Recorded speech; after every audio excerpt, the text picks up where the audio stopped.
నమస్తే. వైఎస్ఆర్ కాంగ్రెస్ పార్టీ అధికారం కోల్పోయి 6 మాసాలు దాటుతా ఉంది. ఈ 6 మాసాల్లో వైఎస్ఆర్ కాంగ్రెస్ పార్టీలో చాలా పరిణామాలు జరుగుతూ ఉన్నాయి. వైఎస్ఆర్ కాంగ్రెస్ పార్టీని బలోపేతం చేసి మళ్ళా ఎన్నికలకు సన్నద్ధం చేయడానికి జగన్మోహన్ రెడ్డి గారు అహర్నిశలు కష్టపడుతూ ఉన్నారు. దానితో పాటు మరొక పక్కన వైఎస్ఆర్ కాంగ్రెస్ పార్టీ నుంచి చాలామంది నేతలు వెళ్ళిపోతున్నారు. ఒకరు ఇద్దరు కాదు, కొద్దిగా పెద్ద సంఖ్యలోనే వైఎస్ఆర్ కాంగ్రెస్ పార్టీ నుంచి వెళ్ళి కొందరు జనసేనలోను, కొందరు తెలుగుదేశంలోను, కొందరేమో కాముగాను ఉంటున్నారు. నిన్న మొన్న కూడా 2-3 రాజీనామాలు చేశారు.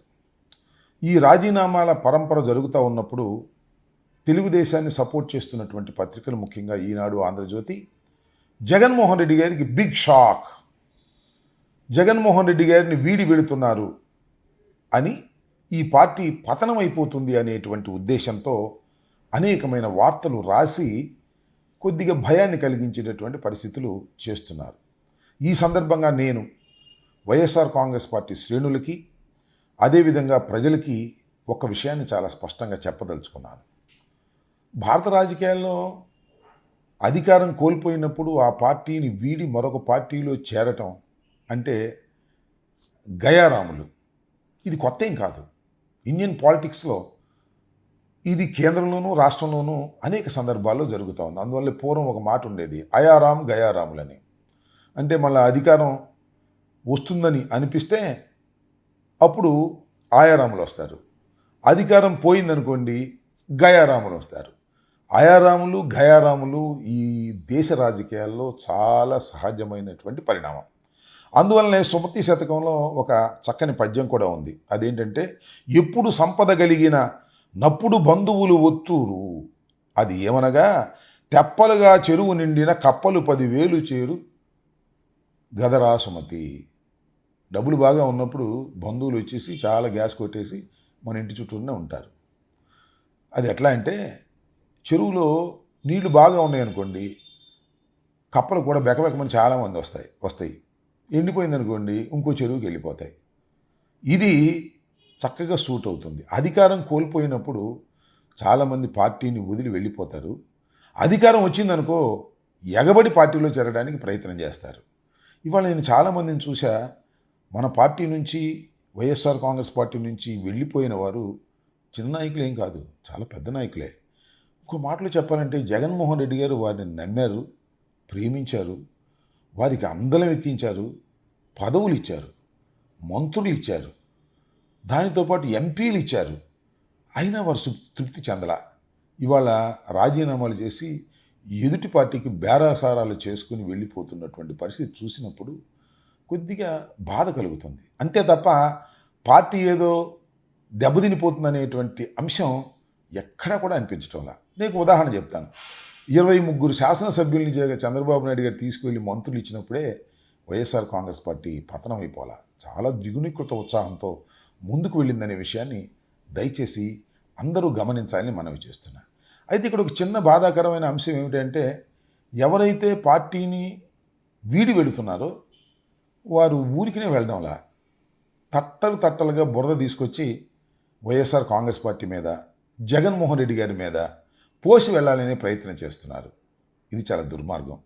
మీరు వైఎస్ఆర్ కాంగ్రెస్ పార్టీలో ఉన్నప్పుడు జగన్మోహన్ రెడ్డి గారి వెంటే ఉండి ఆయనకి అనేక సలహాలు ఇచ్చారు. ఆ సలహాలు చాలా వరకు ఆయన పాటించినటువంటి సందర్భాలు కూడా ఉన్నాయి. ఇవాళ పార్టీని వదిలి వెళ్ళిపోయేటప్పుడు ఊరికిన వెళితే బాగోదని, లేదా పార్టీని వదిలి వెళ్ళినప్పుడు పరపార్టీలు మిమ్మల్ని గొప్పగా చెప్పుకోవాలనో లేకపోతే ఎంట్రన్స్ ఇవ్వాలనేటువంటి ఉద్దేశంతోనో మీరు విపరీతమైన విమర్శలు చేస్తున్నారు. పార్టీని విమర్శ చేస్తున్నారు, జగన్మోహన్ రెడ్డి గారిని వ్యక్తిత్వానం కూడా చేసేటటువంటి ప్రయత్నం చేస్తున్నారు. ఇది మంచి సాంప్రదాయం కాదు. దీనివల్ల జగన్మోహన్ రెడ్డి గారి వ్యక్తిత్వం తగ్గుతుంది అనుకుంటున్నారా? నో, మీ వ్యక్తిత్వమే పోతుంది. నేను ఇక్కడ ఇంకొక విషయాన్ని కూడా చెప్పాలి. పార్టీలు మారిన వాళ్ళు సంఖ్య మీరు చూడండి. ఎంతమంది పార్టీలు మారిన వాళ్ళు షైన్ అయ్యారు, ఎంతమంది అధపాతాళానికి పోయారో ఒకసారి లెక్కేసుకోండి. ఒకళ్ళు ఇద్దరు పార్టీ మారిన వాళ్ళు అవతల పార్టీలో షైన్ అయితే అవకాశం ఉండొచ్చు, కానీ పార్టీలు మారటం అనేది నైతికంగా చాలా పతనాన్ని తీసుకొస్తుందనే విషయం మీరు రాబోయే కాలంలో గ్రహిస్తారని ఈ సందర్భంగా నేను చెప్పదలుచుకున్నాను. యాతావాత నేను చెప్పాలనుకుంటుంది ఏంటంటే, భారత రాజకీయాల్లో, ఆంధ్రప్రదేశ్ రాజకీయాల్లో అయారాములు గయారాములు మామూలే. దాని గురించి పెద్దగా బాధపడవలసిన అవసరం లేదు. బాధపడవలసిన అవసరం లేదు కదా అని పోయేవాళ్ళు పోండి, ఉండేవాళ్ళు ఉండండి అనే ధోరణి కూడా మంచిది కాదు. ఆ ధోరణి కూడా మేము ఎక్కడా పాటించటం లేదు. ఎవరైనా ఇబ్బందులు సబ్బందులు ఉన్నప్పుడు పార్టీలో ఏమైనా ప్రాబ్లమ్స్ ఉన్నప్పుడు వాళ్ళని పిలుస్తున్నారు. జగన్మోహన్ రెడ్డి గారు మాట్లాడుతున్నారు, వాళ్ళకి సహాయం చేస్తున్నారు, ముందుకు తీసుకువెళ్ళే కార్యక్రమం చేస్తున్నారు. కాబట్టి నేను ఈ సందర్భంగా చెప్పదలుచుకుంది ఏంటంటే, పార్టీ చాలా పటిష్టంగా ఉంది. 40% ఓటు శాతం ఉంది. కేవలం 11 శాసనసభ్యులు మాత్రమే ఉన్నా 40% ఓటు శాతం ఉన్నటువంటి రాజకీయ పక్షం ఇది. దీన్ని దెబ్బతీయాలనో, దీన్ని తొక్కేయాలనో ఎవరన్నా ప్రయత్నం చేసినా, ఎలాంటి పిచ్చి పిచ్చి వార్తలు రాసినా, ఎవరైనా ఇక్కడి నుంచి వెళ్ళిపోయినా ఏమీ ఇబ్బంది ఉండదు. ఎవరైనా వెళ్ళిపోతే ఆయా ప్రాంతాల్లో కొత్త నాయకత్వాన్ని ముందుకు తీసుకువచ్చి పార్టీని మరింత బలోపేతం చేసుకుని ముందుకు వెళ్ళే కార్యక్రమం చేస్తారు ఈ వైఎస్ఆర్ కాంగ్రెస్ పార్టీ అనేది నమ్మండి.